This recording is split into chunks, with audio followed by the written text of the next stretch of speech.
privilege of being long-lived certainly gives you an insight on things, doesn't it? Especially in this day and age of fast-paced interconnected world where eras are shorter than the average rat's attention span and things that were considered to be revolutionary and world-changing are forgotten about faster than a politician forgets about his election promises. My first impression of the new season of King's Avatar was a very damning one. My first thought was, did they change the voice actor for the main hero? While the other one was, I don't remember who any of these people are, and I already could hear my editor's sigh of relief because this is most likely going to be a pretty short episode. Well, before I continue on the second season, I have to talk briefly about the movie as well. You know, to cover everything and piss off my editors. The movie is a prequel to the series in general. The Excellent Era team is but a bunch of Chinese young adults trying their luck at this new cybersport thing, and the story is a fairly predictable but serviceable story of them rising to the top. Every important cliche is there. You have a tragic death of a team member, the unruly team member that first bails out and then returns to save the day, and the epic rivalry with a Russian boxer that is taller than you and,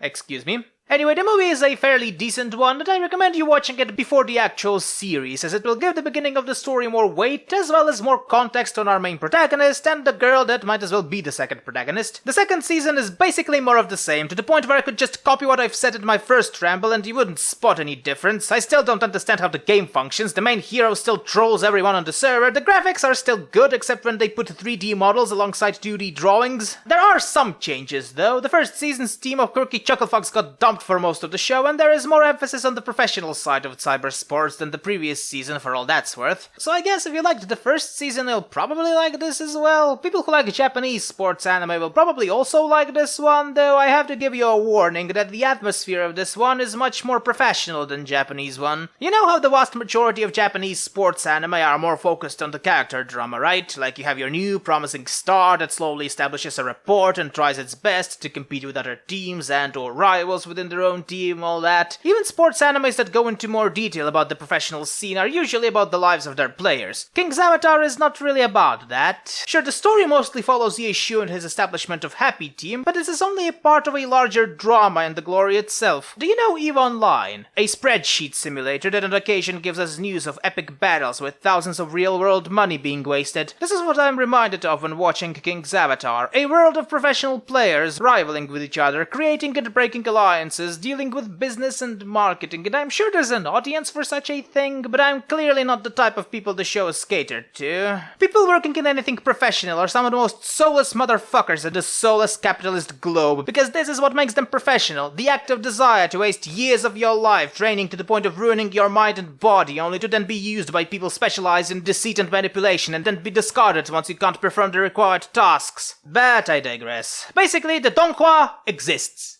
There, could have saved a lot of time by ending on that.